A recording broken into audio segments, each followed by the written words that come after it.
What's up, you wild tigers? KB heading home from Universal. It was so much fun. Oh my god. I love Universal. It's my second home. I can go there day after day after day after day after day and never get bored. Can ride the Hulk over and over and over and over again. I'm like, bring it, let's go. I have a pass too, so I can go as long as I want, for however long I want, whenever I want. Well, actually, no, this one has blackout days, but still, I love it so much. It's so much fun. Is there some place in the world that you just go and you're just so happy and so everything's just so awesome? My place is Universal. So while I was in Universal, there's a lot of characters in there, and I did one about Spider-Man a couple months ago. Spider-Man's a great superhero. He's something that we can all embody, but minus the powers, and we can all become. And he's just an average teenage man who said, fuck, I got powers, I gotta do something about it. His uncle was like a great power, great responsibility. And he becomes Spider-Man. So I was walking around, doing my thing, hanging out with my friend Chris. In Harry Potter world, I was asking him, hey, what's your favorite hero? And he said, what did he say? You know what he said? His favorite hero. No, actually, no, that's not what happened. I asked him, do you think Severus Snape is a hero? And he said, yeah. I said, why? He says, why not? I go, alright. Anyways, that's about the in-depth we got with that conversation, but I'm going to go deeper, and why I think, why not? So, you get from the first few books that Snape is not a hero at all, and he's just actually this guy who hates Harry Potter, and they all hate him, and they don't like him. But there's a lot more to Severus Snape than we all can, perceive or understand, until later when the books dive deeper into who he is, why he does what he does, and his motives. So, what's very important is to understand each book, and I'm taking this from the books. I know the movies, I like the books essentially more. I know the books more than the movies. But if you've seen the movies, you'll understand exactly what I'm talking about. So the first book, Harry Potter meets Severus Snape, and there's just something about Severus Snape that makes Harry Potter unwary. He's like, why do you know this, or why are you talking like this, and why this and that? He's just like, he's definitely evil. He's working for the bad guys. He has to be.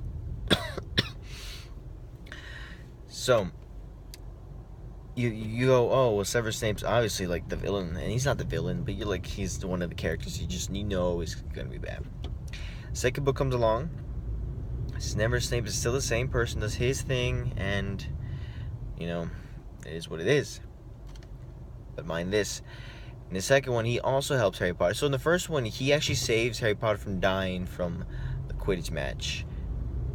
The second one is the same thing.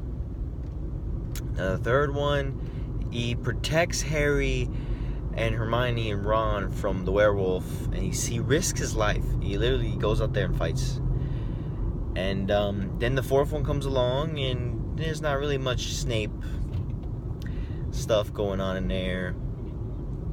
But the fifth one, it's a really big one, because you learn a lot more about Snape, and you realize there's certain people, well, you become better at, you basically learn from Snape. Harry Potter learns from Snape.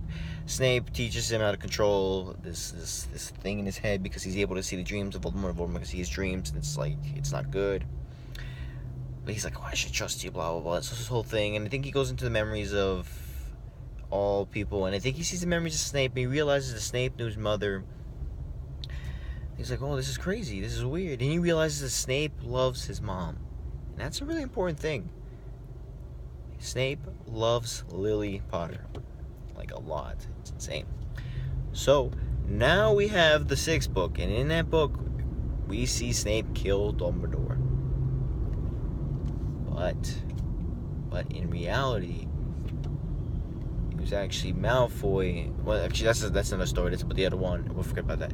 But yeah, Snape kills Dumbledore.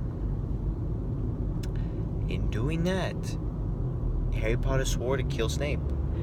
Harry Potter was horrible. He killed his best friend, his only person who really cared for him. But what Harry Potter didn't know, because in the seventh book, Snape's now headmaster, and everybody hates him. They're like, oh my god, you're horrible. But really, he's just trying to help everybody out. And Harry Potter finds out later that Snape actually was told by Dumbledore to kill himself, so that way they can move at the next plan of action, so that way Harry Potter can go out there, find the Horcruxes, and save the Wizarding World. And then at the end of the 7th book, Snape sacrifices his life fighting Voldemort. He dies because Voldemort finds out he's a double agent and kills him in defense of Harry Potter. And the whole time, Snape has been playing double agent. He seemed like he was working for the bad guys, but in reality, he was working for Dumbledore.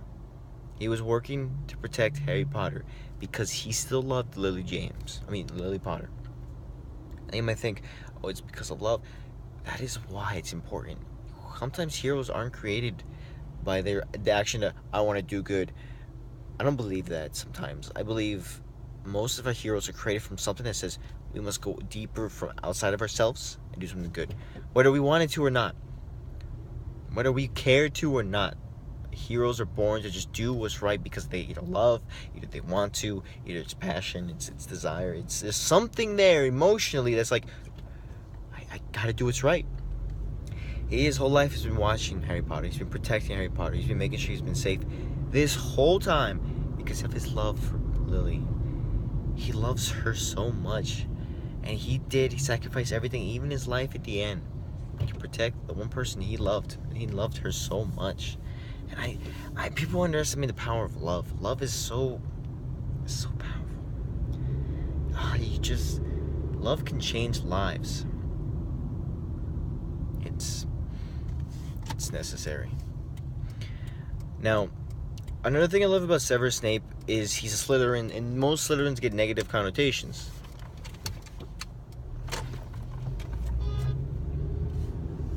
And it's insane because you realize that not every bad nature is someone can be bad. So just because somebody, let's say, is a pure rebel or smuggler or bully or essentially a person you're like, oh god, that person can't be a hero, but ends up doing the right thing. It's like Infamous, you're an evil person, but you still save the people that matter. You know what I'm saying? It shows that a hero can also be an anti-hero. A hero could be somebody who's, even though he does bad, decides to change his ways. A villain can become a hero in an instant and become a hero to thousands of people. A hero is a reminder that no matter how bad you've done in your life, how much evil you've committed, or how just not of a good person you are, or how your ways are not as pure good, you can still, at the end of the day, come out and be the hero for people. Later in life, Harry Potter names his son Snape because he says you're named after one of the greatest people ever known. He risked his life for me. He did everything for me. He was a hero in my eyes. And for almost his whole life, as he known him, he hated him. He said Snape's evil. Snape does this. Snape killed him. But it's not true. It's not true at all. It's the act of doing what is right. Whether out of love, whether out of just doing what's right, whether out of and that's what I've learned from Professor Snape. And you can also learn how to be a badass and be kind of evil, but be a good guy at the same time.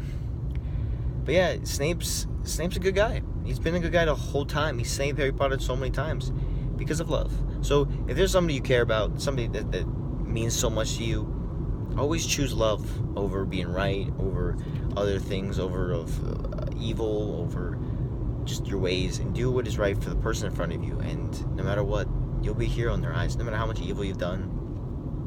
The world needs more people who just do things because it's right, because of love, because we care. That's true heroism.